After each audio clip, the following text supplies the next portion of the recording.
Esta pared es apenas uno de los problemas que tiene la institución educativa Nuestra Señora de la Merced en San Juan del Lurigancho.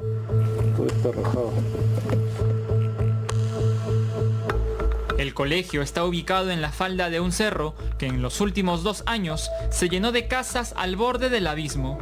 Estas construcciones informales provocan deslizamientos de rocas que caen con tal fuerza y velocidad que dañan las paredes del centro educativo.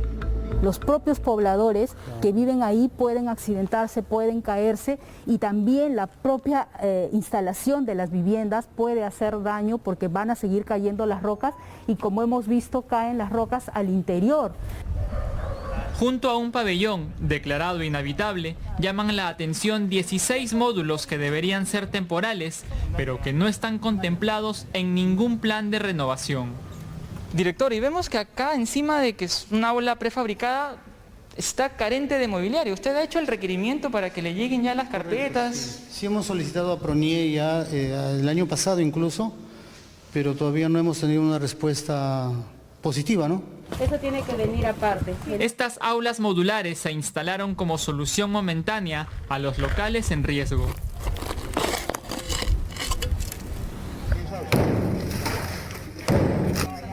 Estas imágenes se grabaron en febrero del 2020, antes que se suspendan las clases presenciales por la pandemia. Se demolió un pabellón del colegio Alfonso Ugarte de Comas para construir uno nuevo. 2 años después no se ha hecho nada y solo se han colocado 2 módulos temporales. Vino la ministra de Educación, la directora de la DREL para poder ejecutar la demolición. Y luego, para poder reemplazar esas 4 aulas, instalaron estos módulos. Y de ahí, de aquella fecha, ya empezó lo que es la pandemia, no se han utilizado, ni tampoco se ha visto la nueva construcción de estas aulas, de 4 aulas, que de ahora solamente han quedado 2. Lo mismo ocurre en el Colegio Divino Niño Jesús, en la provincia de Chincha. Hace 2 años, las cámaras de América Noticias revelaron las pésimas condiciones del lugar. El tiempo pasó y aún se puede ver desmonte junto a las aulas. El cerco perimétrico sigue siendo de esteras y en vez de paredes hay cartones derruidos y viejos. La precariedad y el riesgo se resumen en esta silla sobre la que se apoya una pesada viga de madera. En este colegio tampoco se hizo nada durante el tiempo de pandemia. La excusa para tal nivel de abandono es que el terreno del centro educativo no está saneado y por tanto no se le puede incluir en proyectos de construcción. Cuando yo estuve en el ministerio llegaban congresistas a decir, este alcalde necesita que se le dé la asistencia técnica para poder tener su escuela, porque está esperando hace 8 años tener la escuela, y cuando le decía a mis colegas en el ministerio, oye, ¿qué pasa con esto que 8 años está esperando? Me decían, no tenemos el informe de saneamiento físico legal del terreno y por lo tanto, sin eso es imposible que el Estado le pueda dar la plata para empezar a hacer. Entonces, desde mi experiencia, siempre necesitamos más dinero, sin duda, pero también tenemos que aprender a ser más eficientes con el uso de lo que tenemos, ¿no? Esta es la institución educativa República de Cuba en Comas, cuyos muros resaltan por el salitre de sus ladrillos y el óxido de sus fierros. En el presupuesto 2021 se aprobó 1.300.000 soles para la reconstrucción del cerco perimétrico. Hasta ahora, febrero de 2022, no se ha hecho nada. Encima, se demolieron 15 aulas del centro educativo, las cuales recién podrán ser sustituidas por los famosos módulos temporales entre mayo y julio de este año. Entre tanto, 300 alumnos de primaria y secundaria son los más perjudicados, pues no tendrán dónde recibir clases presenciales a partir del próximo 28 de marzo.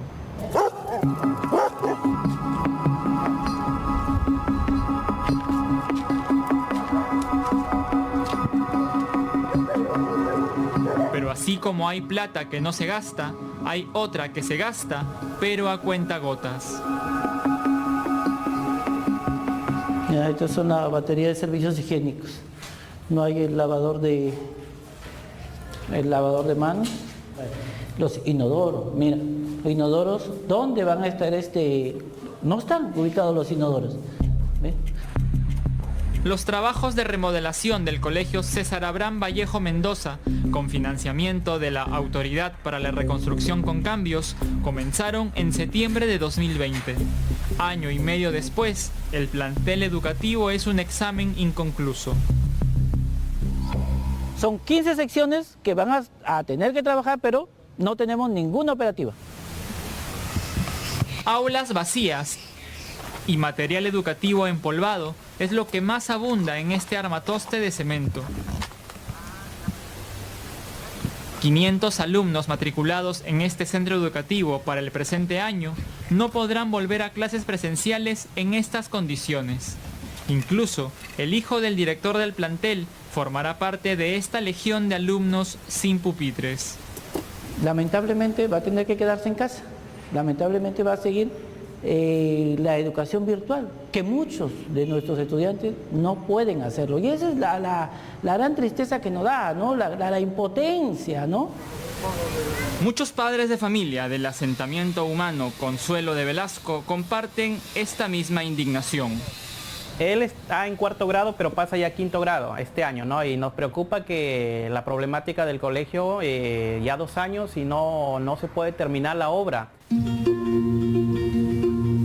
El pequeño Abraham, igual que todos los niños de su edad en la zona urbana, recibió clases a distancia, pero él, al menos, tiene la esperanza de que en este mes y medio un milagro ponga su colegio a funcionar. Esa fe no cabe en el centro educativo José Olaya, cuyas paredes se caen literalmente a pedazos. Hace 2 semanas este muro del colegio cayó y lamentamos, caramba, de que el resto del colegio, el resto del muro del cerco vaya a caer también en cualquier momento. Tenemos una pared que está a punto de colapsar y podría llevarse las demás paredes, pero habría sido lamentable, caramba, que ocurriera en tiempo de clases. Según cifras del mismo Ministerio de Educación, casi el 40% de locales educativos del Perú necesita ser reconstruido totalmente. En 2 años de pandemia y clases a distancia, las propias autoridades de educación poco o nada han hecho al respecto. 2 años de preparación para cuestiones relacionadas con ejecución de presupuesto. Eso es muy importante. Y eso es más importante todavía porque los alumnos que van a los colegios públicos son la gran mayoría de los estudiantes en el país, que no tienen acceso a la posibilidad de ir a un colegio particular y que dependen exclusivamente de la calidad y de los servicios que el Estado les brinde. Por ejemplo, un colegio se debería construir aproximadamente 1 año o año y medio como máximo. Pero resulta que este proceso, en la mayoría de licitaciones que se tiene por el Estado, duran en promedio 4 años a 5 años. Es decir, se hace una licitación, alguien gana y desarrolla aproximadamente del 30 o 40% de la infraestructura y luego lo deja. Luego se hace otro proceso de licitación, o sea, se reconstruye todo el expediente técnico que puede demorar 6 meses a 1 año y otra vez se vuelve a licitar. Y esa licitación otra vez empieza a avanzar y lo dejan o lo abandonan. Para resolver el problema de infraestructura educativa necesitamos más o menos 32 años. Si estamos esperando que todo esté listo, con pandemia o sin pandemia no podríamos regresar. El otro gran problema de infraestructura que desnudó la educación a distancia es el de la poca conectividad. El exministro Juan Cadillo asegura que durante su breve gestión buscó que la mayoría de colegios tuviese internet en el 2022, pero tras su salida se optó por una licitación por 120 millones de soles que tardará 3 años en darles conexión satelital a las escuelas. Nosotros tratamos en ese momento de parar la licitación y ver si había la factibilidad para el 2022 de dar presupuestos a cada uno de los colegios para que ellos mismos escogieran a su proveedor de internet. Lamentablemente me sacaron al día siguiente, los técnicos al no tener respaldo político con respecto a esta decisión y por temor a que les levanten algún tipo de sanción, pues simplemente el proyecto se licitó, ¿no? Pero hay estudiantes que tienen un poco más de fortuna. Este colegio en San Juan de Miraflores recibió una inversión de 15 millones de soles para su remodelación. Fue inaugurado esta semana por una numerosa comitiva encabezada por el presidente Pedro Castillo y su ministro de Educación, Rosendo Serna. No es tiempo de estar bloqueando, saboteando el trabajo, el retorno a la escuela. todos tienen que colaborar aquí a efecto de que los niños el 28 de marzo estén en las escuelas. Es verdad que existe un esfuerzo para la recuperación de algunos colegios, pero también es cierto que en los 2 años de pandemia se hizo muy poco para mantener y mejorar su infraestructura. Muy distinto sería el panorama a un mes de volver a clases si durante ese tiempo se hubiese hecho un trabajo planificado. 6 ministros de educación en solo 2 años puede ser parte de la explicación.